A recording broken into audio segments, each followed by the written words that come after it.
hablar más tarde, así que para que no se pierdan nada de lo que digo. Y básicamente lo que vamos a hacer ahora es desarrollar bien puntualmente el PowerPoint que les mandé. Sí, ahí por favor cierren el micrófono, se escuchaba un ruidito. Desarrollar bien en profundidad el PowerPoint que les mandé sobre cirugía cardiovascular congénita. Y con Carolina lo que van a hacer es terminar de ordenar los grupos. Yo sé que están ordenados. Hay algunos casos particulares que los van a resolver con la profe Caro, pues yo ya lo consensué con ella.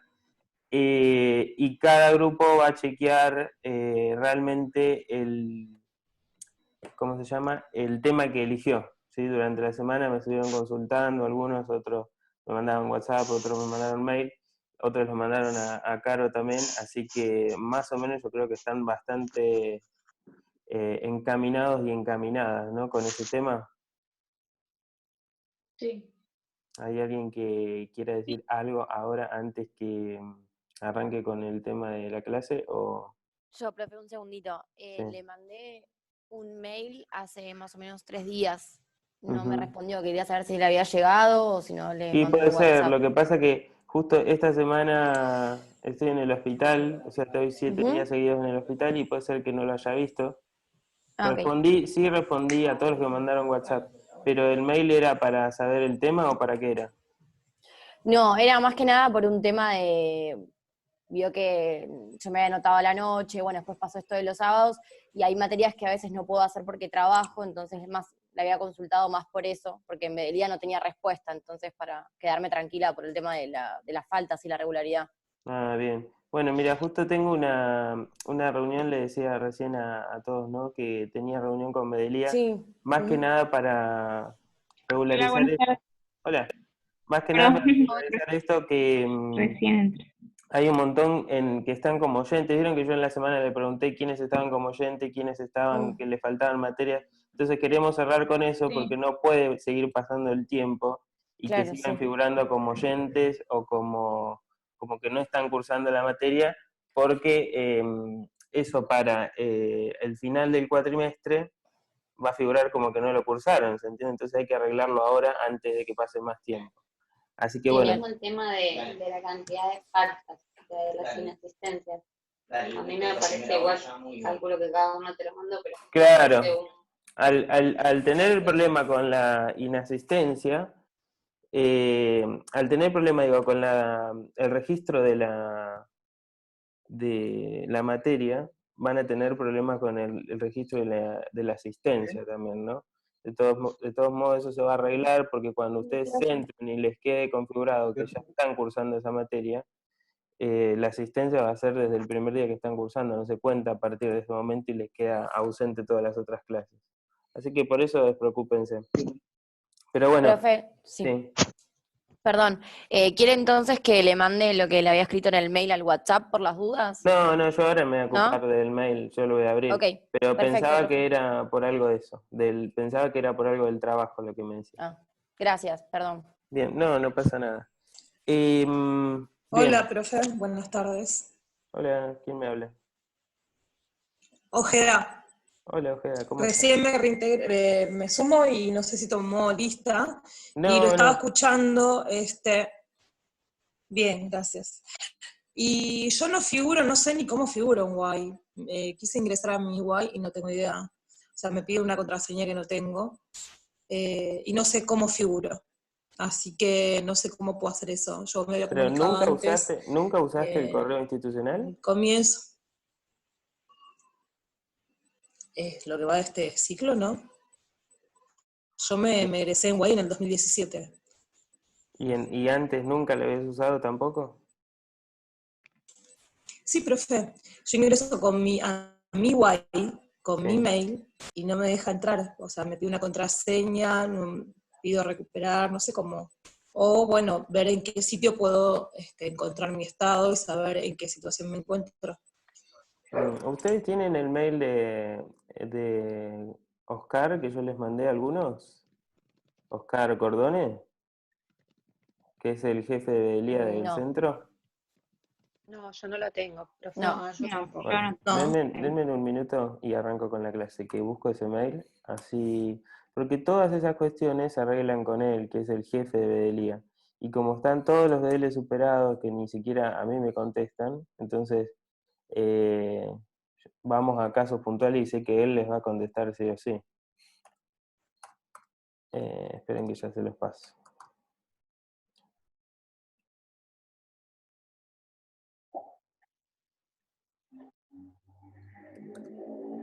Bien. Se los pongo acá en el chat.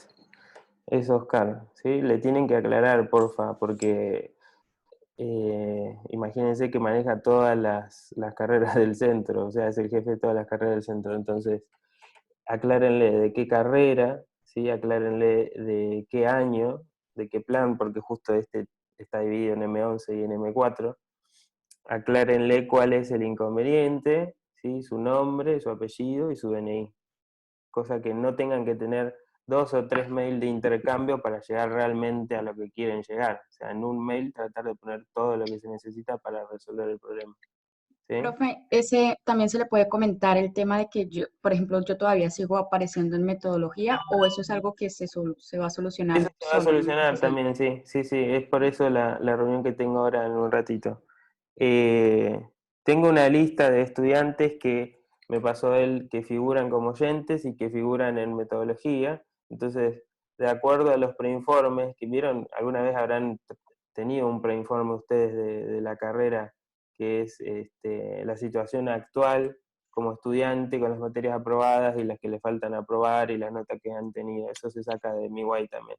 Pero es un preinforme que yo firmo y autorizo a que cursen o no cursen determinadas materias.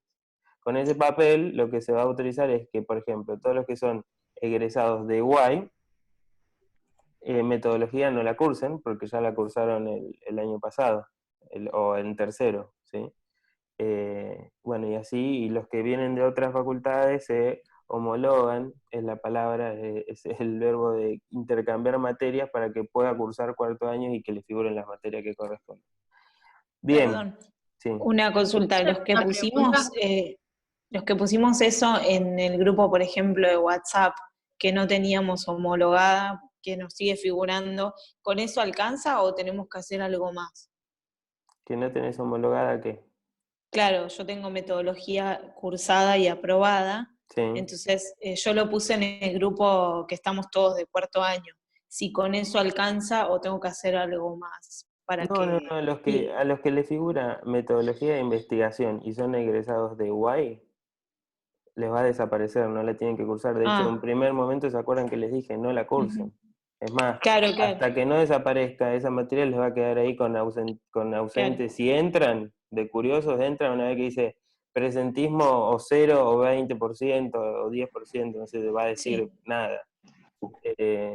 Así que Yo tengo 100% metodología y no la estoy cursando. bueno, porque porque hay profesores que en vez de estar pendientes del presente o ausente, ¿sí? Ponen presentes a todos los estudiantes y aquellos que no le cumplen con tareas o con lo que sea, como habíamos dicho, que cada profe tiene su modalidad de tomar el presentismo de diferente forma, pone presente a todos y después se fija quiénes realmente son los que van en esa lista y quiénes no. Ok, entonces no me afectaría con la homologación. No, al contrario, no. O sea, no la estás cursando, no la tenés que cursar. Por eso, despreocúpense, yo entiendo que es medio raro o que genera, a ver, si ustedes la cursaron y son egresados de UAI, eso está clarísimo que no lo tienen que cursar. Hay algunos que vienen de otras facultades, ¿sí? De otras tecnicaturas, que nunca tuvieron metodología y que la tuvieron que cursar. No sé si acá en este grupo es el caso, pero los hay. Hay otros que... Profe, yo me egresé de la UAI y sin embargo, le mandé un mensaje a usted diciéndole, preguntándole si igualmente la tenía que cursar y me dijo que sí. Y yo hasta hace la semana pasada la estaba cursando. Pero, ¿en qué momento me mandaste el mensaje? A principio de cursada y le expliqué mi situación y me dijo, sí, cursala hasta que se haga el trámite de la homologación. Así que yo la estuve cursando. Bueno, pero después no tuvimos otra reunión y no hablamos de que no la tenían que cursar, ¿no? Yo no estuve al menos. ¿No? Bueno, No. los que ya saben, los que Bueno, ya, igual ya está. los que cursaron metodología, ¿sí? Y que son egresados de UAI, no la tienen que cursar. De hecho, el BEDEL, este mail que les mandé, el BEDEL a muchos los movió de esa materia y no les figura. O sea, no todos los que están acá les figuran metodología, porque son egresados de UAI. ¿Te puedo hacer una Profe, y a lo que pregunta? no son egresados de UAI, Bueno, ¿tenemos que esperar entonces? los que no son egresados de UAI, hasta que finalice el trabajo del preinforme y de la homologación, ¿sí? Si, por ejemplo, Tenemos vos, que cursar. Cristina, ¿de dónde te egresaste? Yo me egresé en el Almafuerte de Corrientes Capital. Ujú. Y lo cursé, y estoy cursando estoy cursando todo lo mismo otra vez ahora. ¿Cómo cursando Lo todo mismo lo temas, mismo? los mismos temas ¿De metodología me metodología. hablas? Pero Claro, en tu analítico, ¿vos mandaste el analítico a la facultad en algún momento? Sí, cuando te inscribiste. Sí, ya lo habíamos hablado con usted y se lo mandé a su correo, mi analítico. Cuando llenaron el Aparte formulario. esta fisiología también para el segundo cuatrimestre, que yo hice fisiología 1 y fisiología 2. Bueno, también. sí, hasta que no finalice todos los preinformes, ustedes piensen que son como 150 chicos en total, pero el tema es, si yo en esta semana que viene terminamos con Bedelía este trámite de los preinformes, ahí se va a definir si ya quedan para cursar la materia o quedan afuera de la materia. O sea, lo mejor que les puede pasar es que ahora la semana que viene se le diga no cursas más. Pero también lo peor es que te diga, no, la tenías que cursar y no la cursaste y te atrasaste. Pero los que son Y yo igual egresados... la estoy Sí. cursando igual hasta que me digan que si va a ser homologado o no. Ujú. Sofía, Profe, entonces Sofía. esperamos que transcurra todo. Bianchi le habla, perdón. Sí.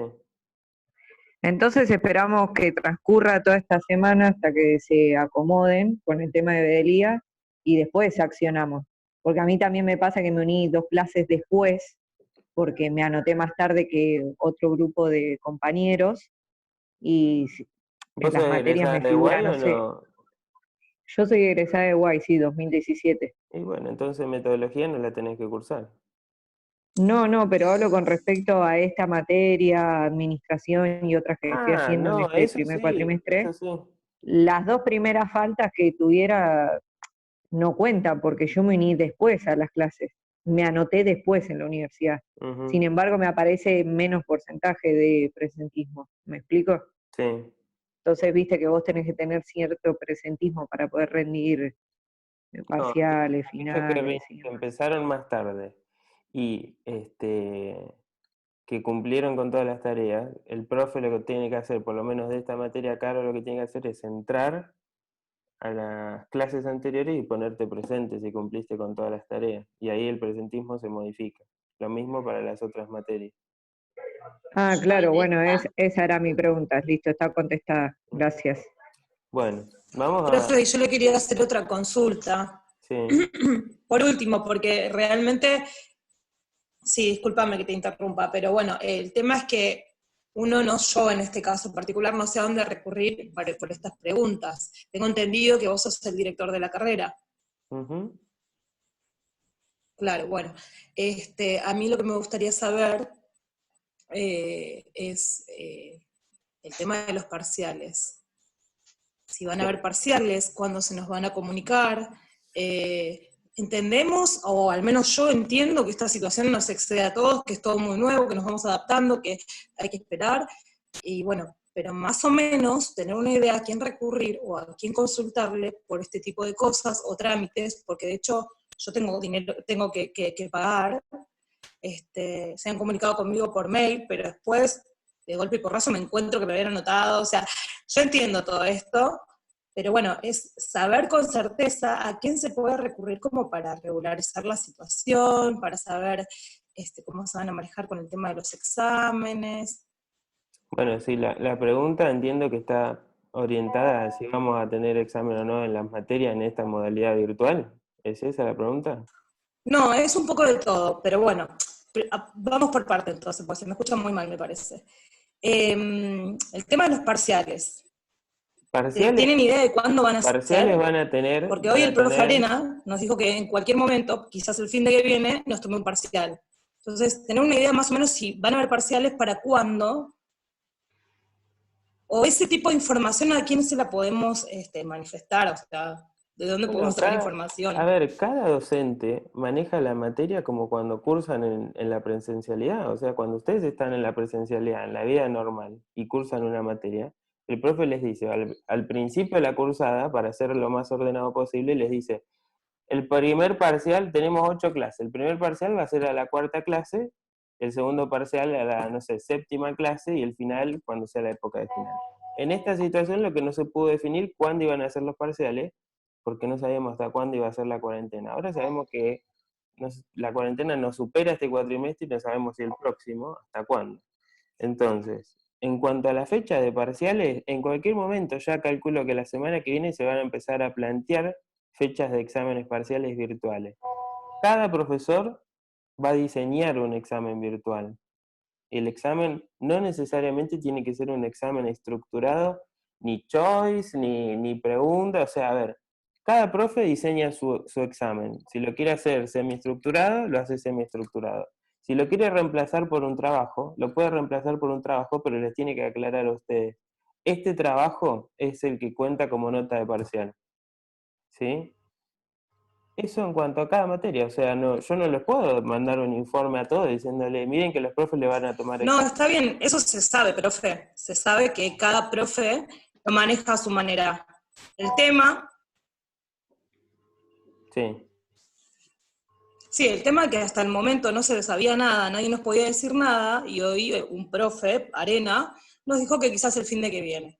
Nada más, era como para saber cómo se vienen organizando, porque en el momento que se iba preguntando nadie sabía si iban a hacer exámenes, si iban a hacer trabajos prácticos, de hecho se han cambiado modalidades, nos han tomado trabajos como para nota y después nos dijeron que era concepto. Entonces, más o menos en mi caso, para tener una idea de cómo se van a estar manejando o cómo nos vamos a manejar. Nada más, y como usted es el director de la carrera, bueno, le pregunto a usted, a vos, disculpa. Bueno, es esa la respuesta. Eso, o sea, en eso yo también estoy de acuerdo con vos, Es igual. ¿Cómo? Se te cortó. Perdón, Brian, lo que pasó en realidad hoy fue que el profesor Arena avisó hoy que capaz que había posibilidad, que estaba esperando confirmación, de que el sábado que viene tome parcial. Entonces nos llegó como... a mí, incluso yo hablo por mí, como que no solo por esta modalidad se puede avisar una semana antes de un parcial. Si bien todavía no tenemos la confirmación, seguro. A ver, el profe Arena, solo tiró la idea. A ver, el profe Arena a veces es un poco adelantado a lo que se viene, ¿no? Y se ve que les tiró esto de la semana que viene les toma un examen. O sea, ningún profe todavía tiene la indicación de a partir de ahora tomen exámenes.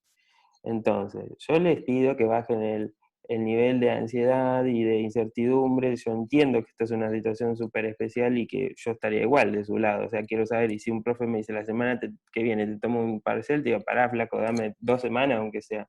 Para estudiar claro, yo creo que es eso, como que es para todos mucha incertidumbre. Entonces, y que encima nos digan como que una semana es como que no entendemos tal vez un poco el camino de cómo se van a manejar del otro lado. Les cuento cómo es un poco el trabajo, porque al final la clase se convirtió en una charla de la facultad. Les cuento un poco cómo es el trabajo y de lo que se está haciendo para terminar de aprobar que un docente tome un examen o que un docente considere un trabajo práctico como una nota de examen. Para llegar a eso, como no estábamos preparados para esto, hay un servicio, hay un equipo, un departamento de pedagogía que se encarga de controlar cada examen que va a tomar el docente, o sea, lo que les vaya a plantear a ustedes que sea correcto en la modalidad en la que estamos. Es decir, no les puede pedir determinados criterios o determinados objetivos por la modalidad en la que estamos cursando, pedagógicamente. ¿Sí? ¿Hasta ahí me siguen? Entonces, todavía ningún profe tuvo el ok para tomar un examen de ese tipo, porque no se terminaron de evaluar los exámenes, por pedagogía ni por mí. Entonces digo, capaz que el profe Arena se adelantó a que si esta semana le aprobábamos su examen, les quería tomar la semana que viene. Después lo hablo. Tal cual, profe, así fue. No, pero... Así fue. No aseguró que iba a tomar el sábado que viene, pero sí tiró de que en la semana le podían avisar y si era en la semana podía llegar a ser el sábado, pero en ningún momento afirmó que iba a ser el sábado que viene. Bueno, No lo dio como afirmación. bueno, Aníbal Profe, todavía no. una Estaba pregunta. esperando respuesta de Yo en usted. ningún momento dije que el profe iba a tomar, ¿sí? Yo a lo que voy es que cabía la posibilidad. Y de ser así, está en todo su derecho, cada profe tiene la metodología a aplicar que quiera. Pero yo lo que quiero saber es más o menos porque, para tener una idea, Es así, más allá de es la así. ansiedad, Cada profe, de lo que fuere. cada profe está trabajando en un diseño de examen, pero antes va a pasar por el departamento de pedagogía y por mí para aprobárselo para que se los tome. Todavía Ah, está eso bien. no pasa. Todavía eso no pasó. Todavía no hay fecha para que tomen parciales. Entonces, capaz que a algunos se le escapa de ansioso al profesor de decirle, les voy a tomar un examen, probablemente me confirmen, o sea, como dijo Aníbal. Exámenes van a haber. Algunos profes van a decir, hay un examen tal fecha, no es necesario que se conecten vía Zoom o vía Vivi Collaborate o lo que usen. Seguramente va a ser virtual, le mandarán el archivo, se responderá en cierto tiempo y en cierta hora. Y otros van a decir, no, prefiero un trabajo, como, no sé, por ejemplo, el que estamos por hacer acá, y que digan, bueno, este trabajo va a tener nota y esto va a ser una de las primeras notas. ¿Sí? Eso puede ser una modalidad. Pero eso tiene que quedar claro a ustedes y al docente. Es el contrato didáctico que tiene que haber en un aula. O sea, si yo no se los aclaro y ustedes no lo aceptan y no lo entienden, después queda como la incertidumbre de, ¿y esto para qué lo hicimos? O la nota de dónde van a ser. Y acá en esta materia, ¿cómo va a ser? Yo creo que va a ser un trabajo similar al que estamos ensayando ahora. ¿Sí? Este trabajo de preparar, investigar y redactar y defender. ¿Sí? La idea es entrenarlos en eso y preparar un trabajo un poco más, que sea un poquitito más profundo que el que están haciendo y ese sea su primer nota, en vez de un examen semiestructurado, por ejemplo. ¿Sí? ¿Vamos? Bueno. Sí, profe. Entonces vamos a empezar con, a ver qué por acá que me decían. Están preocupados por la lista del si tomé presente o no. Lo va a tomar Caro en un ratito. Bueno, arranco. Les comparto la pantalla. Que básicamente esto ya lo vieron, ¿sí? No sé si lo pudieron repasar. Yo les subí 2 archivos. Uno que habla de un montón de patologías relacionadas a las cardiopatías congénitas, y que es una presentación también. Y otra que es un poco estoy escuchando un eco de algún micrófono abierto. Y otra que es una presentación un poco, una redacción un poco textual de determinadas patologías. A ver, ¿alguien quiere entrar? No. Bien. Como habíamos visto, la cardiopatía congénita no es esto, la anormalidad en la estructura y en la función del corazón de una persona recién nacida. ¿Sí? Que habíamos visto que se originaban durante las primeras 8 a 10 semanas de gestación, es decir, intraútero, ¿sí? Y que las anomalías estaban directamente asociadas a un órgano específico que es el corazón, ¿sí? Obviamente en la falla del desarrollo del órgano puede haber alteración colateral de otros órganos, ¿no? Obviamente, porque, por ejemplo, si el paciente tiene una coartación de aorta, quizás los órganos intraabdominales no se desarrollen de la forma correcta, o quizás, como ya habrán estado viendo en algunas patologías, o no sé, por ejemplo, sin ir a cardio, una hernia diafragmática. ¿A alguien le suena lo que es una hernia diafragmática? ¿Lo habrán escuchado alguna vez o no? Sí. ¿Qué es? ¿Qué es una hernia diafragmática? Una hernia en el diafragma. Una hernia en el diafragma, ¿no? Que por lo general, un orificio, podemos decir que es un orificio, ¿no? Que no se cerró anatómicamente de la forma correcta y que por lo general en los pacientes pediátricos se genera, ¿sí? En la etapa embriológica y los órganos intraabdominales se van hacia el tórax. Entonces, eso hace que el pulmón se mantenga colapsado, no pueda crecer, no se pueda desarrollar de forma correcta, y una patología congénita altera el desarrollo de otro órgano, sin estar afectado. ¿Ven? Por ejemplo, la patología congénita en este caso sería la hernia diafragmática, y la alteración colateral sería el no desarrollo de uno de los pulmones, porque el intestino o los órganos intraabdominales ocuparon el espacio para que crezca. ¿Se entiende? Entonces, con el corazón pasa lo mismo. Si hay alguna anomalía en el desarrollo, por ejemplo, de la aorta, que es la que le lleva el oxígeno al resto de los órganos abdominales, pueden estar alterados el resto de los órganos. Bien, habíamos visto esta frecuencia, ¿sí? Que la mayoría lo estuvo investigando, lo estuvo tratando de interpretar un poco en profundidad de qué se trataba cada tema. Habíamos visto que había una clasificación, ¿sí? De cardiopatías, de que cuáles eran las cianóticas y cuáles eran las acianóticas, ¿sí? Entonces, básicamente, ¿cuál sería la definición ahora que ya estuvieron leyendo o que habíamos hablado la otra vez muy rapidito? Esa patología, o sea, ¿cómo me doy cuenta que un paciente clínicamente está cianótico? Algo básico. El Suele color. estar de color azul. Bien. Azul. Con el color. Clínicamente me doy cuenta con eso, ¿no? Ahora, si quiero aplicar un parámetro de signo vital, ¿qué parámetro puedo aplicar dentro del quirófano para detectar si está cursando una crisis cianótica? Con el oxímetro. Bien. Por la saturación. Bien. Saturación, oxímetro de pulso, ¿sí?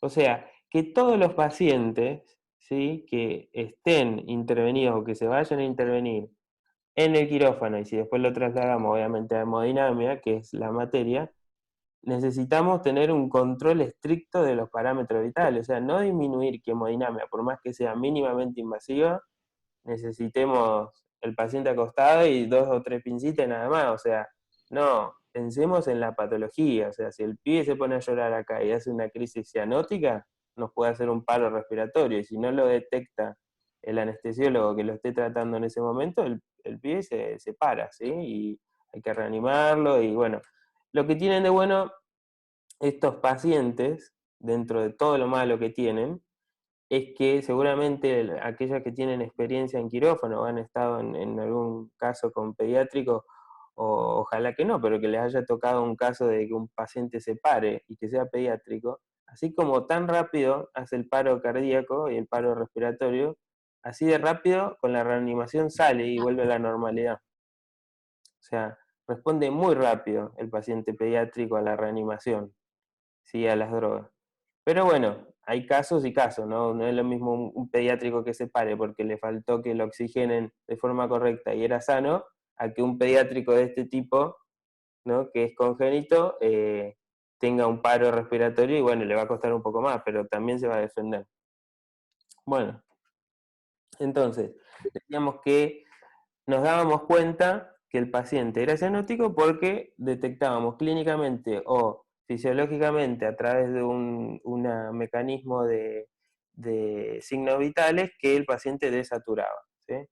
Aquellos pacientes que tienen anomalías y que son acianóticos, es decir, que no producen cianosis por la anomalía que tienen, no nos podemos dar cuenta de eso, por más que lloren, griten y pateleen. O sea, no se dan cuenta. La única forma de darse cuenta es estudiándolos, ¿sí? Aplicando métodos de diagnóstico. Y que muchos de ellos se hacen en hemodinamia también, ¿no? O se llegan a través de hemodinamia. O algunos no tan invasivos, como por ejemplo un ecodoppler o una tomografía, bueno, algo no tan invasivo, ¿sí? Pero con un ecodoppler enseguida se puede ver alguna patología de este tipo. ¿Se acuerdan cuáles eran aquellas cardiopatías que eran cianóticas y cuáles eran las no cianóticas? Si las teníamos que dividir. Una era la tetralogía de Fallot. ¿Y esa qué es, cianótica o acianótica? Cianótica. Cianótica, bien. No sé quién está hablando porque no veo las caras. Pérez María de los Ángeles. Ah, Pérez María de los Ángeles. La otra era la comunicación interventricular, ventrículo único, cianótica. Bien. Acianótica, ¿no? Me parece que era cianótica A esa. ver, Para mí miren, es asianótica, creo. Sí, esa es Está. acción. acá se los puse, miren, las que son Asianótica. acianóticas, Mira, es decir, que no producen cianosis, ¿sí? Son, por ejemplo, las CID, ¿sí? O sea, la comunicación interventricular, ¿sí? Que básicamente, como habíamos visto, es un orificio en el tabique que separa ambos ventrículos, del tabique que divide las aurículas de los ventrículos, o sea, en las cámaras, y que la presión por lo general, ¿saben qué? Pasa desde las cavidades izquierdas hacia las derechas, ¿sí? O sea, ese intercambio de flujo, esa mezcla que hay de sangre, de un lado a otro tiene que pasar, lógicamente, pero un lado tiene más presión que el otro. El lado que tiene más presión siempre va a ser el izquierdo, ¿sí? El que está conectado, digamos, el ventrículo izquierdo, donde podemos encontrar a la válvula mitral y a la válvula aórtica y a la aorta naciendo, ¿no? Del ventrículo. Entonces, esas cavidades son las que le van a mandar la sangre a las cavidades derechas. O sea, ese cortocircuito se da así, de izquierda a derecha. Por eso está marcado ahí un cortocircuito de izquierdo a derecho. Claro, yo había leído una, claro, que me olvidé de poner, que es ventrículo único asociado con la estenosis de la arteria pulmonar. Y ahí el ventrículo derecho es más predominante sobre el izquierdo, Claro. a causa de la estenosis. Y ahí sí era cianótica. Claro. Bueno, siempre están súper asociadas. O sea, si vos tenés dos casos, si hablamos solo de CIB, solo de comunicación interventricular, es acianótica. Si el paciente tiene una más, ¿sí? Una patología más, ya cambia. O sea, hay pacientes pediátricos que tienen solo una patología y otros que son un combo hermoso, que no sabés cómo se formaron tan mal. Pero la realidad es que muchas veces en el mal desarrollo embrionario hace que el corazón intente o busque alternativas en ese desarrollo para la supervivencia propia. O sea, entonces hace comunicaciones, hace alteraciones en el desarrollo de paredes, hace alteraciones en el engrosamiento de músculos, y después se terminan, cuando el chico se termina de gestar, nace y se define, bueno, tiene, no sé, es un Fallot, o es un ventrículo único, o tiene dos patologías en una, ¿sí? Por eso se van a encontrar con diferentes casos. Yo tengo una consulta que también la pienso en procedimientos, pero no sé bien si voy a poder formularla, pero yo me pregunto que hay como cardiopatías que como que ya no están... ¿Cómo? No, justo apreté y cambié la diapo, te escucho, dale, perdón. No digo, si ya no están totalmente definidas y si existe ya, por ejemplo, una predisposición, si eso también es una cardiopatía. O sea, que una persona tenga, un niño tenga la predisposición a tener una estenosis, por ejemplo, o ya directamente, o sea, ¿se entiende lo que digo? ¿Puedo decir si hay algún factor que colabore con el desarrollo de una cardiopatía embrionaria? Claro, no sé si hay cosas que se desarrollan después, pero ya se puede percibir que esta cardiopatía va a existir. Bien, ¿en O qué ya, momento por ejemplo, decís la vos? Cuando, estenosis. cuando el bebé ya está formado, cuando la Claro, concepción se por dio, o sea, ejemplo, un ejemplo, digo, la estenosis se va, o sea, ya el niño se va desarrollando, o bueno, el feto se va desarrollando con esta cardiopatía, o ya anatómicamente tiene una predisposición en la que se va a generar una estenosis, por ejemplo. No, todas las patologías que son cardiopatías congénitas y adquiridas, quiere decir que se malformó, ¿sí? En su etapa de gestación.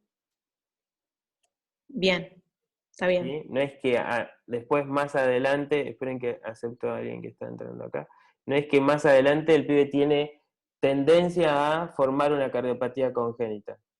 ¿Se entiende? Claro, sí. Ya la cardiopatía la tiene de base, desde su gestación. Nada que ver, pero por ejemplo, un aneurisma. ¿Aneurisma de Digo, aorta una torácica? claro, por ejemplo, sí, Sí. un aneurisma X. O sea, la persona ya es una cardiopatía también, que es algo No, congénito. el aneurisma de aorta torácico no es una cardiopatía, es una enfermedad de las paredes de las arterias, que eso lo vamos a ver más adelante cuando pasemos a adultos. Pero son Claro, sí, congénitos. porque se puede desarrollar en otro lugar, eso lo comprendo. Pero lo que digo es que, por ejemplo, en ese caso es congénito, pero tiene una predisposición la persona, ¿o no? O ya nace también con... Sí, puede Bueno, no sé, tener por ahí me estoy yendo. predisposición. No, a ver, el paciente puede tener una predisposición a la alteración de las paredes de las arterias. Esa es una patología congénita, por ejemplo. ¿Sí? No hay una malformación en el corazón, pero sí una alteración en las paredes de las arterias. Ponele. Más adelante lo que le puede pasar al paciente es esto de que se le produzca un aneurisma.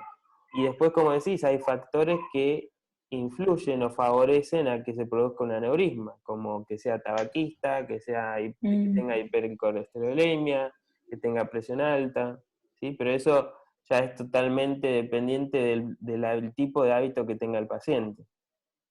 Ok, Por eso Pero no, perfecto. es un paciente joven, por ejemplo, a mí me pasó ahora la semana pasada que el hermano de un amigo, de un nene de 9 años, tenía un aneurisma que le generó un ACV. ¿un aneurisma? Sí. Bueno, pero ojo, un aneurisma de arteria cerebral me estás hablando. Por eso le generó una ACV. Sí. Claro, nosotros estamos hablando de aneurisma de aorta torácica. Nada que ver con la cabeza. ¿Sí? No, está bueno para entender la diferencia.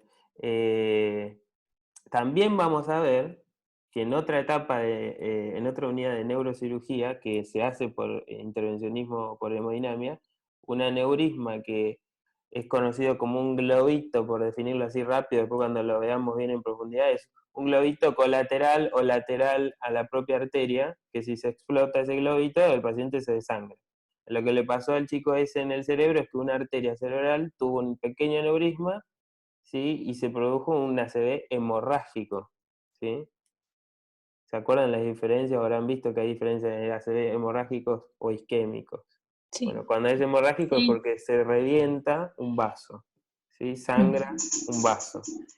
En hemodinamia lo que se puede hacer es embolizar ese vaso y no tener que hacerle una super intervención al paciente, o sea, una super craniectomía y clipar el aneurisma. Entonces, Judith, ¿qué le hicieron al paciente? ¿Sabes? Quedó en coma farmacológico el nene. Oh, Todavía bueno, se le puede hacer, pero ¿hace cuánto fue eso? ¿Hace mucho? la semana pasada. Bueno, por ahí tienen algún plan. El plan de, por ejemplo, esperar a que se disuelva el coágulo, esperar a intervenirlo por hemodinamia o terminar operándolo. Hay que ver qué presión intracraneal está manejando y qué dan los resultados del flujo arterial. O sea, a ver qué tan vivo está ese cerebro. Lamentablemente es así.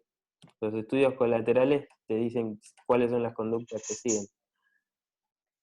¿Sí? Pero la diferencia, Judith, es esto, de que hablamos de otras arterias, pero parecida a la patología, no son aneurisma, pero de otros lados del cuerpo. Igual una consulta. Sí.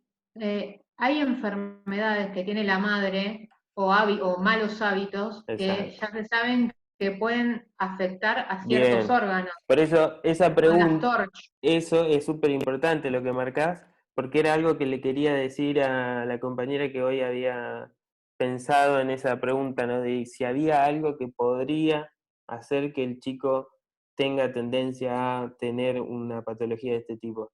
Y sí, hay factores propios sociales de los padres, más que nada de la madre, ni hablar de factores hereditarios en cuanto a los genes, ¿sí? Pero hay factores sociales y hábitos de vida que influyen en la gestación de una persona, ¿sí? Y hay patologías, no está 100% comprobado empíricamente porque nadie se puso como experimento a, no sé, por ejemplo, a drogarse, fumar y estar contaminado, pero mientras tanto que le estén estudiando a la formación del feto. Todavía no lo hicieron a eso. Pero digo, se cree que todas esas cosas que tienen como hábito la persona que está gestando a otra persona, influyen sobre la malformación, no solo del corazón, sino de cualquier otra patología. ¿Sí? Bueno, esperen, no sé si hay mensaje, no. Hay alguien por entrar, me parece, sí, ahí está. Bueno, seguimos. Entonces, básicamente es esto, no sé cómo terminamos en eso, pero hablamos acá de que la CIB era esto, que la sangre tiene más fuerza del lado izquierdo para el derecho. Eso es algo básico, ¿sí? Que la sangre, el circuito, el cortocircuito que tiene va de la derecha a la izquierda. Por eso, cuando ustedes profundicen, aquellos que hayan... ¿Alguno eligió CIB para el trabajo? Sí, nosotras. Sí, nosotras. Bien, ahí va, creo que hay 2 o 3, sí. Cuando lean o cuando profundicen, se van a dar cuenta que puede haber también alteración en el desarrollo del ventrículo, el ventrículo derecho, porque los ventrículos están pensados y las aurículas están pensadas para manejar un cierto flujo sanguíneo. Cuando se habla de flujo sanguíneo, se habla de cantidad de sangre en volumen. A eso es el flujo, ¿sí? Cantidad de sangre que tiene que inyectar o recibir una cavidad. Y esto es como un globo, si vos lo inflás de más, vos lo inflás, y en algún momento se llega al punto máximo que queda duro. Si lo inflás de más, explota. El corazón no va a explotar, pero lo que hace es crecer el músculo, como habíamos dicho la otra vez. Como es un músculo, el músculo del miocardio crece y se engrosa. Y eso trae problemas colaterales, ¿sí? Que si a una CIB no se la trata desde un principio, ¿sí? Después los problemas colaterales pueden ser, como decía hoy Pérez María de Los Ángeles, la asociada de tener hipertensión o estenosis pulmonar o todo eso. Bueno, siempre depende de en qué momento se haya detectado al paciente con la cardiopatía y en qué momento se le haya resuelto esa cardiopatía. Hay muchos pacientes adultos que andan por la calle con una CIB o con una CIA, ¿sí? Que son cardiopatías asianóticas que no demuestran más que un poco de cansancio cuando suben una escalera. Si nunca se estudiaron y si nunca se trataron, pueden vivir con eso toda su vida, ¿sí? Pero cuando llegan adultos y se encuentran con alguien que los estudia, le dice, te tenés que operar, tenés un problema congénito en el corazón. O sea, a los 30 años, 40 años, ¿sí? Los hay, ¿sí? Piensen en toda esa gente que nunca va al médico, piensen en todas las madres que tienen hijos y nunca los mandan a estudiar, o no, a estudiar no al colegio, a estudiar del médico me refiero, ¿no? A hacerse un estudio o algo. Los hay, aunque no los crean, existen. Así que bueno, básicamente habíamos dicho esto, ¿sí? Que era una comunicación entre los ventrículos que puede estar en cualquier parte de todo el tabique, ¿sí? Puede estar superior, medio o inferior. Las más difíciles para operar quirúrgicamente de forma convencional son estas, las inferiores, porque están en la base del corazón, ¿sí? Y para llegar a esto, o sea, de la técnica convencional, hay que abrir la aurícula derecha, pasar por la válvula tricúspide y entrar al ventrículo derecho, ¿sí? ¿Por qué hay que abrir la aurícula derecha? Porque es la cara más visible del corazón en una esternotomía. La parte izquierda del corazón está como rotada hacia atrás, como que vos lo ves de espalda. Si vos le haces una esternotomía a un paciente, vos al corazón le ves la aurícula y el ventrículo derecho. El resto lo tenés que rotar al corazón, no lo ves como en los libros. Lo ves como dividido en 4 cámaras, como cuando uno lo estudia. Entonces, básicamente en la técnica convencional lo que le hacen es abrir la aurícula derecha, meterse a través de la válvula tricúspide, la empujan, ¿sí? La corren sin lastimarla, porque si no le hacen una insuficiencia tricuspidia después de la intervención, y le cierran este tabique, como vemos en esta imagen a la derecha, con un parche, ¿sí? Con un parche suturado con una sutura no absorbible, ¿sí? Que puede ser polipropileno, y que se dan puntos capitonados, se llaman así, estos puntos que están acá con estos cuadraditos blancos, que son muy parecidos para aquellos pacientes que se utilizan, ¿vieron los capitones que se usan para el abdomen con problemas de cierres de planos o abdomen abierto y contenido, que después le cierran el abdomen y le ponen capitones? No sé si alguna vez lo habrán visto, pero nace de ahí un punto de refuerzo, o sea, para que el hilo no se desgarre, ¿sí? La sutura no se desgarre en la fuerza que hace el propio músculo. Si eso se desgarra y se suelta, después, ¡pum!, se va para todo el recorrido de la vena o de la arteria, imagínense, se va a la cabeza o al resto del cuerpo, ¿sí? Entonces eso es lo que hacen de forma convencional. Como habíamos dicho también, la sella era una cianótica, pero esta al revés, en las aurículas, ¿sí? Y también de izquierda a derecha. No hay grandes diferencias en cuanto a lo fisiológico, pero sí a lo quirúrgico, porque la CIA puede estar también en diferentes lugares y según dónde esté, ¿sí? Va a tener un nombre diferente. Pero quirúrgicamente es mucho más fácil operarla, porque abren la aurícula derecha y ya se la encontraron. O sea, piensen, es una comunicación entre las aurículas. Para operarla hay que abrirle la aurícula derecha y se encuentran con la CIA. Entonces, la encuentran y según el tamaño que tenga, puede que la suturen con un punto o dos puntos de sutura no absorbible, ¿sí? O con un surjet, o que la segunda opción sea ponerle un parche también, ¿sí? Y que esté suturado con un surjet. Esto puede ser con un parche sintético o con un autoinjerto o con un seno injerto, ¿sí? Entonces, sintético es, por ejemplo, el PTFE, el politetrafluoretileno que habíamos visto la otra vez. Autoinjerto es su propio pericardio, el propio pericardio del paciente, ¿sí? Cuando empieza la cirugía, lo que hacen es sacar una porción de pericardio, ponerla en un químico que es en un antiséptico en realidad, que es el glutaraldehído. Puede ser. Sí, muy bien. Es el glutaraldehído. Alguna vez lo habrán escuchado porque es un desinfectante, pero que a bajas concentraciones, ojo con eso, porque a bajas concentraciones sirve como conservante de los tejidos. Entonces es medio como una ensalada de eso, pero lo utilizan, se hace un tratamiento químico en la cirugía, o sea, nosotros somos los responsables, instrumentadores, somos responsables de hacer ese tratamiento con ese autoinjerto, controlar el tiempo de cuánto lo dejamos sumergido, ¿sí? Para que no se dañe, porque si lo dejas mucho tiempo se hace como un cartón, se hace como una piedra.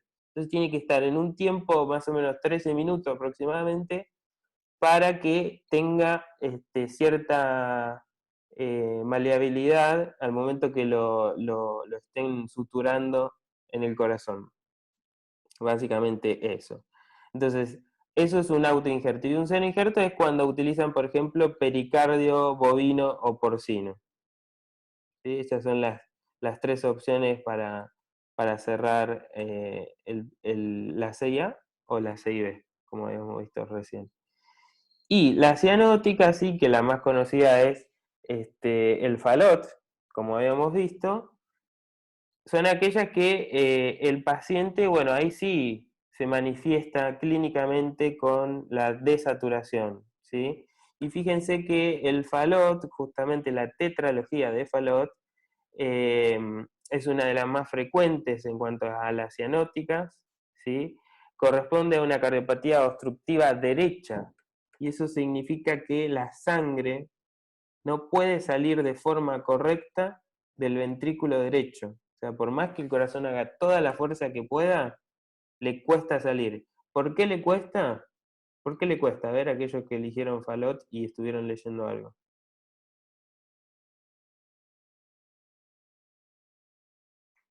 Bueno, a ustedes les cuesta. No, mentira.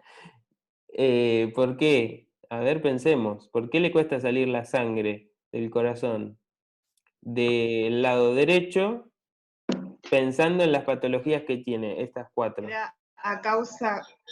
Era a causa del cabalgamiento de la arteria que comunicaba los dos ventrículos, tanto el derecho como el izquierdo. Entonces juntaba el flujo, el caudal de sangre en el ventrículo derecho, hacía como un remolino y no tiene la fuerza de salir. Bien, ¿Por bien. eso? Está relacionado con un poco por eso y un poco por esto que está acá, la estenosis pulmonar. La estenosis. Estenosis, recuerden que es el cierre de la luz o el lumen de algo, ¿no? Estamos hablando de un vaso acá. O sea que está estrecho. Entonces, si vos tenés un corazón que bombea cierta cantidad de flujo y quiere salir por un cañito finito, le va a costar y no le va a alcanzar. Por eso, ¿sí? Por eso es una cardiopatía obstructiva derecha, por eso el paciente desatura, porque no le alcanza la sangre para oxigenar, no le alcanza la cantidad de sangre que necesita oxigenar en el tiempo que se lo demanda el organismo. ¿Se entiende? Por eso es la respuesta. Y que consiste en estas 4 patologías que habíamos visto. La CIB, la obstrucción de la salida del ventrículo derecho, que en realidad es la estenosis pulmonar, el cabalgamiento de la aorta, ¿sí? Con CIB, y la hipertrofia del ventrículo derecho, que esta está asociada a la obstrucción de salida. Como les decía recién, si el corazón, que es un músculo, hace fuerza para empujar sangre, lo que va a pasar es que el músculo va a crecer porque está haciendo fuerza, ¿no? Para inyectar el volumen que quiere y que el organismo le demanda. Pero por más que haga toda la fuerza que sea, no le va a alcanzar porque tiene un caño finito de salida. Entonces, ¿qué va a pasar? El músculo crece y al crecer el músculo se encuentra con que ocupa espacio el músculo en la cavidad. Hipertrofia. Eso se llama hipertrofia. Muy bien, Mariela. Entonces, ¿ven esto que está acá? Todo marcado, no tendría que estar, ¿sí?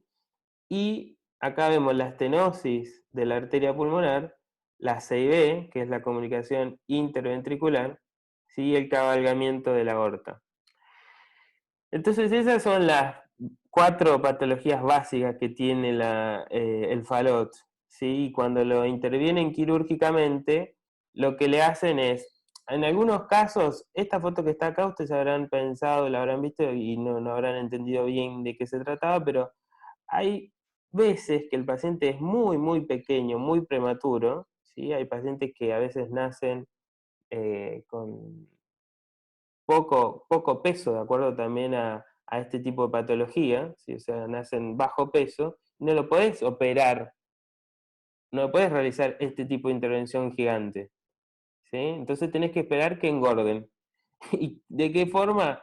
Bueno, le haces una anastomosis, por ejemplo, desde la arteria pulmonar a una arteria que sea, por ejemplo, la subclavia o... Sí, por lo general es la subclavia, ¿sí? De la rama braquial de derecha, para que esta arteria que manda sangre oxigenada se las mande a los pulmones y que les dé oxígeno a los pulmones y que crezca, ¿sí? Que también les dé un menos esfuerzo a los pulmones en cuanto a la cantidad de sangre que tiene que oxigenar. Es medio loco lo que hacen, exactamente, es un puente. ¿Qué? Sí. Claro, un puente. Sería como una quinta intercomunicación patológica, pero para poder compensar el flujo sanguíneo para que pueda llegar sangre a los pulmones para que vuelva. Claro. O sea, y lo que tratan de hacer en la mayoría de los casos es intervenirlos, pero por una toracotomía a esta primer cirugía, a esta que está acá. Porque después, cuando engorde el chico y lo tengan que operar de la tetralogía real que tiene, si ya le hicieron esternotomía, la complicación que tienen es toda la adherencia de la reoperación. Y eso es una complejidad terrible. O sea, sí, ¿quién habló? ¿Alguien habló? No.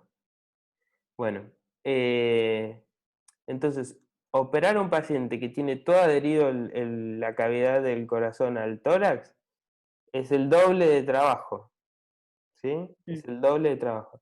Entonces, con una toracotomía que no se meten en la cavidad intrapericardia, o sea que no abren el pericardio, porque las anastomosis son extrapericardiales, o sea, esta arteria y esta arteria las trabajan por fuera del pericardio.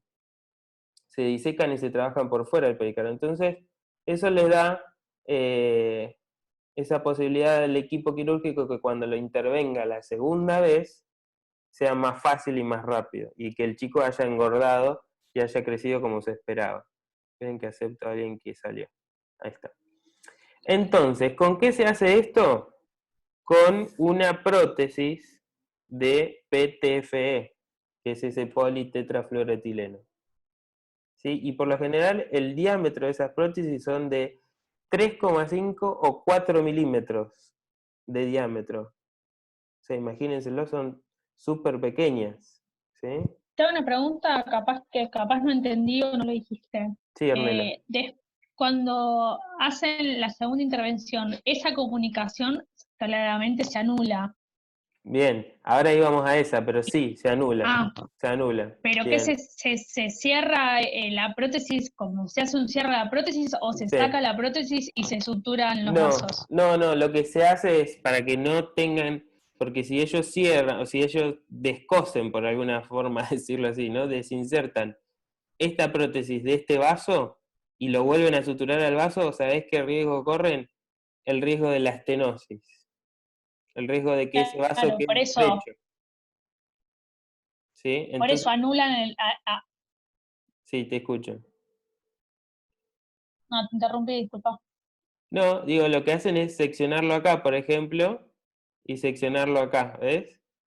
A la prótesis. Sí. Y después la suturan, pero a la prótesis, acá. ¿Me entendés? Y no queda un espacio estrecho en esta parte. O sea, por la propia desinserción de la prótesis y sutura de esta parte de la arteria, no le queda al paciente el riesgo de que esto quede estenosado. ¿Se entiende? Claro, por eso siempre cuando se anule en la segunda intervención, se lo anula acá, sobre la prótesis. Lo más cerca posible del vaso, pero sobre la prótesis. Perfecto. Es buena la pregunta. Porque cuando llegue a la segunda intervención, justamente, y le hagan una esternotomía al pacientito, lo que va a pasar es... Esperen que no puedo sacar esto mientras... Ahí. Lo que va a pasar es que... Bueno, ya va a estar el tórax virgen, por decirlo así, porque no va a estar adherido. Y lo que van a hacer directamente es primero canularlo, ponerlo en bomba, toda la asistencia mecánica que se necesita. Pero en un momento lo que tienen que hacer es cerrar esta prótesis, como decíamos recién. ¿Sí? Por lo general son prótesis lisas. ¿Sí? ¿Quién habla? María. Sí. Yo, Pérez. Una pregunta, cuando usted anula o clampea la prótesis, ¿no actúa como un aneurisma artificial y ahí se puede generar trombos, émbolos al entrar el flujo ahí y activar el sistema de... Espera que apreté mal, acá. No, porque el paciente va a estar heparinizado para eso. Ah, ¿de por vida quedan heparinizados? Sí, quedan. Por lo menos mientras tienen la prótesis. Y ojo, un aneurisma es una dilatación del vaso. Lo que sería, la palabra técnica sería un tromboembolismo, por ejemplo, si no está heparinizado. O sea, como uno no lo puede cortar la prótesis al ras, quedaría como un... Ah, como un cabito, me decís vos, como un cabito que exactamente, ese cabito al entrar el flujo sanguíneo es como que fuera, no, pero claro, como lo que pasa dentro de una misma de un aneurisma. Sí, entiendo. O sea, el niño, lo que no sé, ¿el niño queda de por vida heparinizado? No, eso no le genera ninguna alteración, así como la que pensás de si se genera un aneurisma, un pseudoaneurisma por esa prótesis, por ese restito de prótesis, no le pasa nada. Claro, pero no el aneurisma sí, sino el sistema, lo que genera el sistema de las plaquetas al entrar en torbellino y golpearse. No, porque pensá que es mínimo y después el tejido crece muchísimo. Estamos pensando en en diámetros muy pequeños y esta prótesis es de 3,5 milímetros. No es algo que ocupe mucho espacio en el vaso para que se genere eso. Además, disculpa, cuando la cierran supuestamente le hacen como un pliegue, como eso es, como es circular, la hacen como un pliegue, que haría como una aplicatura, no sé si sería la palabra, pero como aplastado. Está colapsado, sí.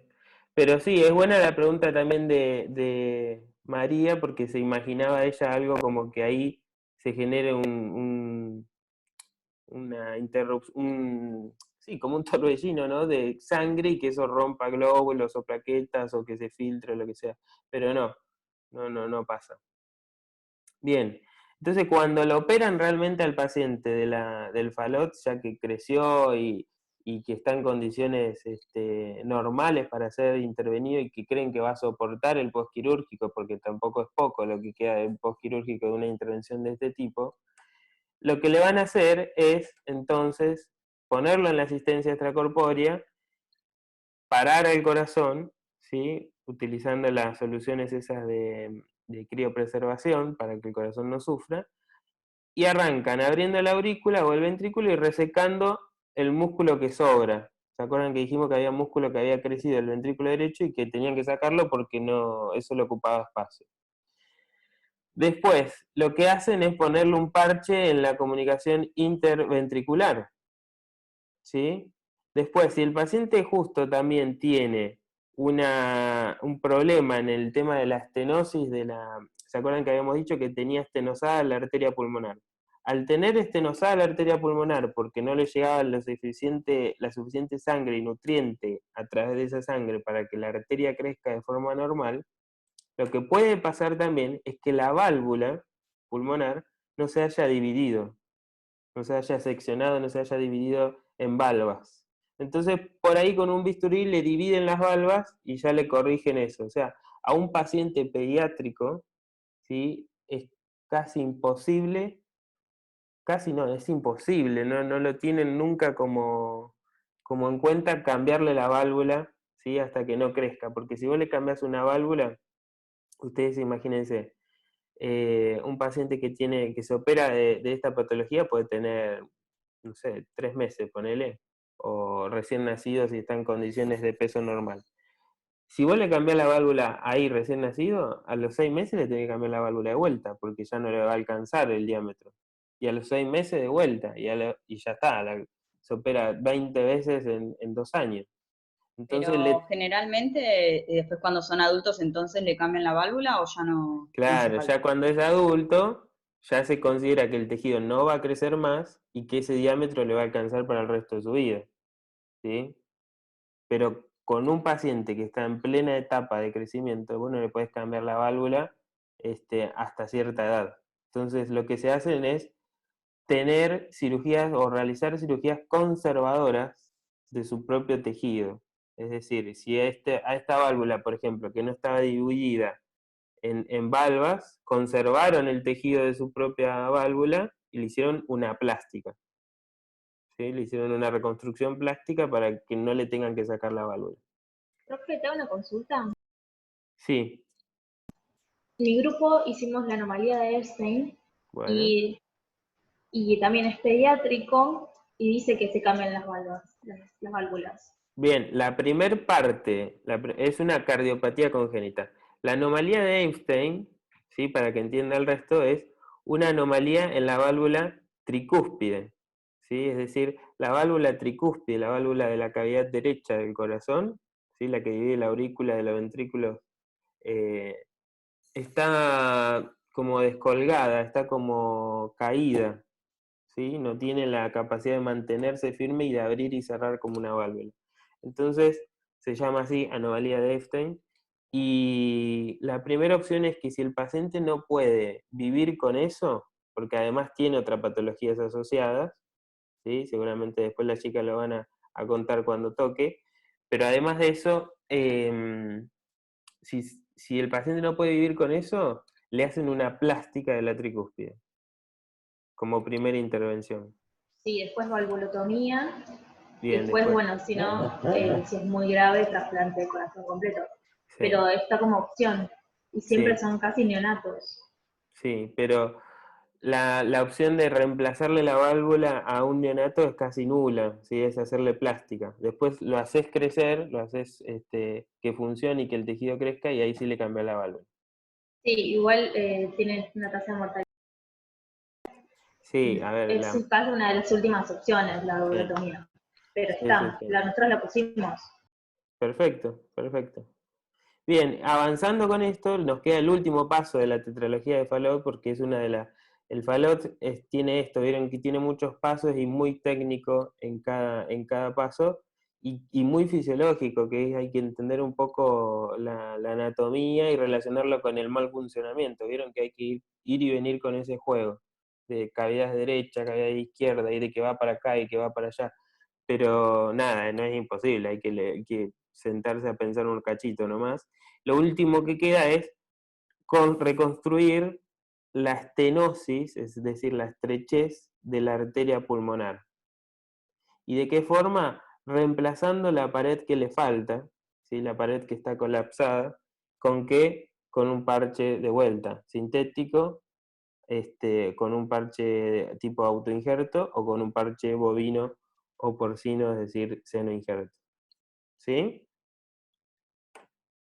Resulta que el Fallot, pobrecito, no termina acá, porque cuando crezca, ¿sí? Esto lo estamos haciendo recién nacido, cuando crezca, ¿qué le va a pasar al Fallot? La estenosis que tenía en la arteria pulmonar, acá, ¿sí? El tejido va a volver a crecer, pero este parche no vuelve a crecer, el que le pusieron en la válvula pulmonar. ¿Me siguen? Entonces, ¿qué le va a volver a pasar dentro de 6 meses o un año? Que tiene estenosis pulmonar otra vez y que hay que volverlo a operar. ¿Sí? Entonces un Fallot se vuelve a intervenir por lo menos dentro de los 6 meses al año. ¿Y qué le va a volver a pasar? Sí. Esperá que No, cierro, perdón, termine, cierro con esta idea. ¿Qué le va a volver a pasar? Es que el Fallot a los 16 o 15 años, cuando después de la segunda operación que le reconstruyeron la arteria pulmonar y le volvieron a sacar un poco de músculo porque volvió a engrosarse, tenga que volver a ser intervenido. ¿Sí? Es decir, en la etapa adolescente el Fallot se vuelve a operar. Y a la última etapa del Fallot ya tiene dos opciones. Reemplazarle toda la arteria pulmonar, ¿sí? Toda la arteria pulmonar, el del tracto de salida se llama, el tracto de salida de la arteria pulmonar, que es desde la base del ventrículo hasta la bifurcación pulmonar, con un homo injerto. Homo injerto es un trasplante de tejido, ¿sí? De un ser humano a otro, es decir, de un donante cadavérico que haya donado los tejidos, se le pone toda una arteria pulmonar nueva y ahí se terminó el problema. Pero si el Fallot sigue creciendo, lamentablemente esta patología es malísima, como toda la cardiopatía congénita, pero el Fallot lo que tiene es que si no tiene cuidados y buenos hábitos de vida, ese homoinjerto se calcifica y se lo tienen que reemplazar. Entonces, otra vez a cirugía. Y la verdad es que los Fallot viven hasta los 40, 45 años y algunos se encuentran en muy pocos casos, algunos Fallot viejos, digamos. Hoy con hemodinamia, ¿sí? Lo que vamos a ver después que ustedes diserten y toda esa parte de defensa, vamos a ver algunas cuestiones bien técnicas que hacen que le dé un poco más de supervivencia a estos casos que se desahuciaban de forma temprana. ¿Sí? Así que por ahora quédense con eso. Sí. Y tiene consecuencias de... Ay, perdón, iba a hablar María José. Sí, no, a ver, iba a hacer una pregunta del principio, así que, Mayra, si querés. ¿Cómo es el parcial? Si me pregunta ahora. No. Me muero. Tan al principio no. Dale, ¿qué, Mayra? Que si tiene alguna consecuencia de vida, digamos, o sea, tiene alguna patología aparte durante todas esas operaciones que se le hizo, si llega a tener algún problema. Y mira, el mayor problema es que todas estas cirugías que hablamos se hacen con bomba extracorpórea. Es decir, al paciente hay que conectarlo a la máquina que lo mantiene en asistencia y que puede haber por lo menos un porcentaje alto de correr un tromboembolismo o un accidente cerebrovascular por entrada de aire en las cánulas que se le ponen al corazón. Ese es uno de los mayores problemas. Además de que la bomba extracorpórea es como si le pasara un tren por arriba del cuerpo, no es gratis. Claro, sí, sí. Mi consulta era, perdón, Sí, cuando se hace, perdón, hola, cuando se hace la resección muscular del ventrículo derecho, sí. ¿eso no se genera tejido cicatrizal, cicatrizante, o no sé cómo se le dice bien, que después queda como un mal funcionamiento del ventrículo? No. Lo que sucede es que el corazón lo cicatriza, pero después lo vuelve a formar. Por eso decía, en la segunda reoperación del falot, le tienen que volver a sacar músculo, porque se volvió a generar. Gracias. ¿Vamos bien hasta acá? ¿O fue un chino? Profe. Sí. En la disertación, que nosotros elegimos una patología congénita, ¿tiene que ser nada más que a través de endovascular, de una cirugía endovascular, o también tenemos que disertar la parte convencional de la cirugía? No se metan en eso porque va a ser un laburo de aquello. Por eso, solamente endovascular. Dejémoslo a esa situación quizás para un trabajo ya así con nota de parcial, ¿sí? Para algo más profundo. Pero para estos casos que son encima cardiopatías congénitas, que son difíciles, capaz que después, pensando en otras patologías que son más fáciles de entender, por anomalía propia de, como decíamos hoy, aneurisma de aorta torácica, aneurisma de aorta abdominal, o no sé, ahí sí capaz que está bueno comparar lo técnico, lo convencional con lo mínimamente invasivo, pero para esta situación no.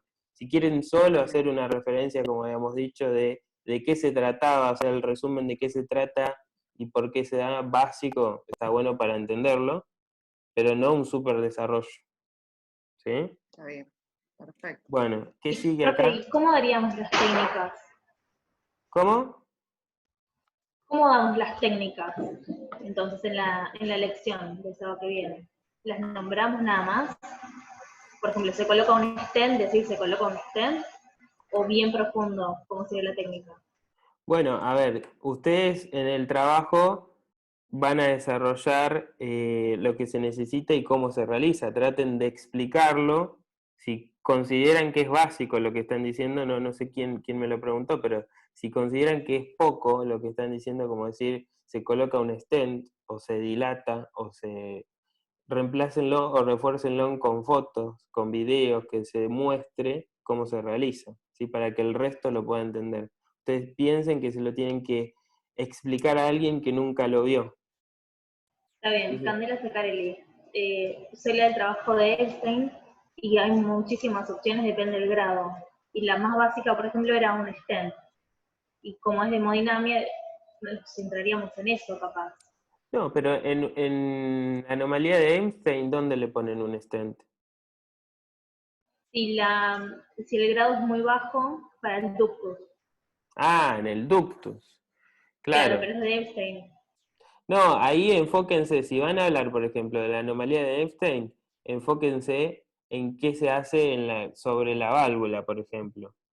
Traten de elegir... Como una valvulotomía, por ejemplo. Claro, traten de elegir un camino único para esos trabajos que se ramifican en varias patologías, porque si no se les va a hacer por eso. Está bien, no, porque cuando yo te mandé a vos el tema, habíamos dicho que capaz que nos centrábamos más en un stent porque se hace en hemodinamia, pero más por ese enfoque. Ahora lo cambiamos entonces. Como ustedes quieran, si no, cámbienle en el rumbo para el lado del stent y dejen la anomalía de Einstein ahí colgada. Fíjense ustedes lo que se sientan más cómodos. Está bien, gracias. Bueno, para ir terminando con esto, que esto ya se lo había puesto, esperen que borro esto que me molesta, ahí. Eran las cánulas que se ponían para poder hacer este tipo de intervenciones de los que habíamos hablado, o sea, nada que ver a lo que vienen viendo y haciendo con sus trabajos, ¿vieron? O sea, en estas patologías, en lo convencional, lo que pueden observar es que se necesita una superestructura, ¿sí? Una infraestructura y materiales totalmente diferentes a lo mínimamente invasivo, que son cánulas que van directamente en el corazón, en las venas, ¿sí? Aspiradores especiales, o sea, todo una cierta aparatología y materiales específicos para poder mantener al corazón y al resto de los órganos en esta asistencia, ¿sí? Cardíaca, pulmonar y renal. O sea, la bomba extracorpórea hace eso, mantiene al ser humano con o sea, reemplaza del ser humano los pulmones, el corazón y los riñones, mientras el corazón está parado. Yo les había puesto Pensar que la bomba extracorpórea la originó un mecánico de auto. Sí, viste, y mirá cómo la aplicaron a la medicina. De todas formas, yo como... Ahora, esperen que cierro con esto y después avanzamos con eso, que les quería contar una cosa. Bueno, ¿cuáles eran los materiales? Les puse, y el tema de las prótesis, ¿por qué les puse lo de las prótesis esta y esta? Porque veníamos hablando del tipo de prótesis, el material que era el politetrafluoretileno expandido, que es el PTFE de la marca Gore-Tex, la más conocida, pero que viene en estos formatos de parche o de tubo, ¿sí?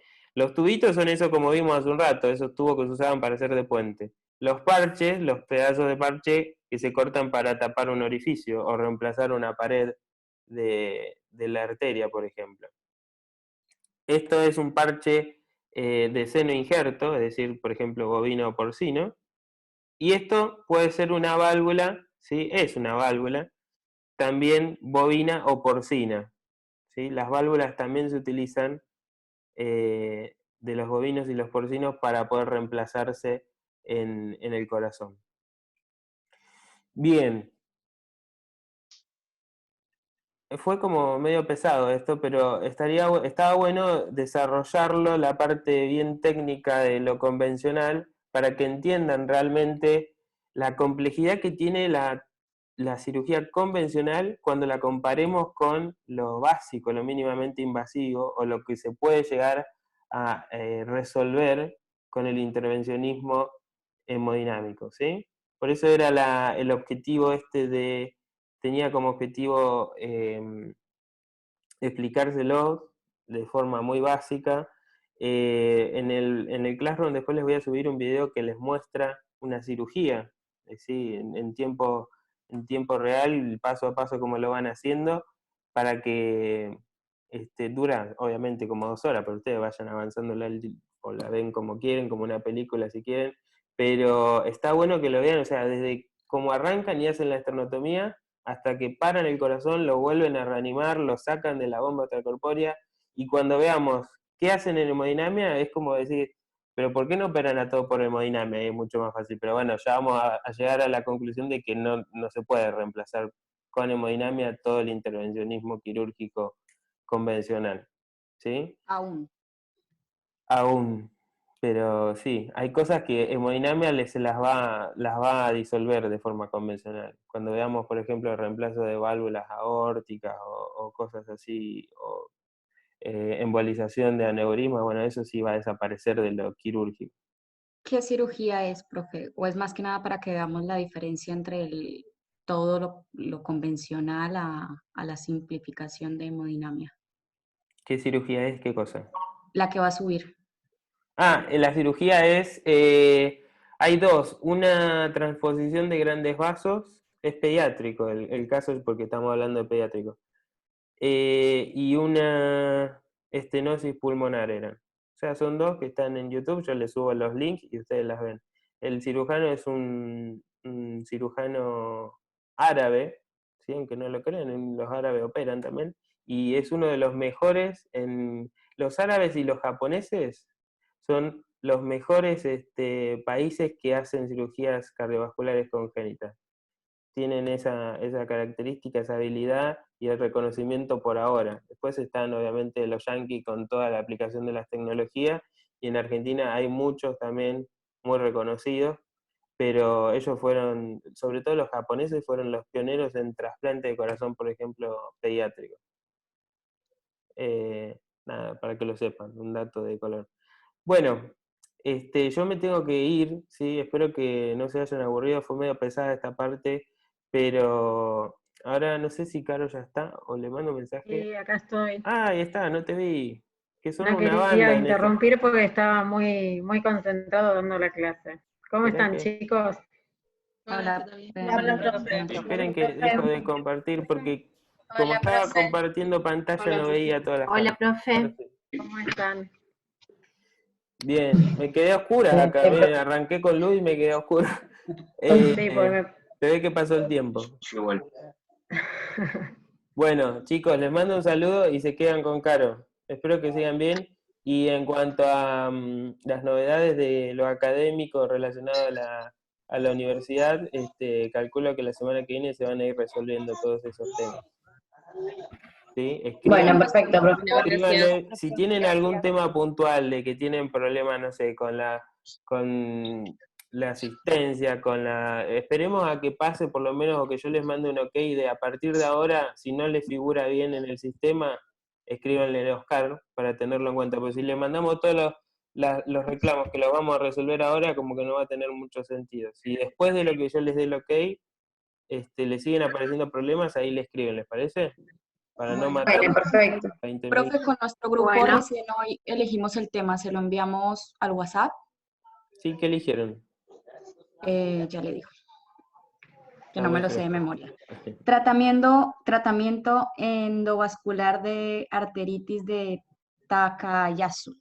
Takayasu, no lo sé eso, a ver, mándamelo por WhatsApp y lo leo, a ver de qué se trata. Ok. ¿Sí? Bueno, para que primero voy a convertir en anfitrión a Caro porque si no yo me voy y se corta. Sí, si no me vas a acordar. Ahí. Está, ahora sos anfitriona.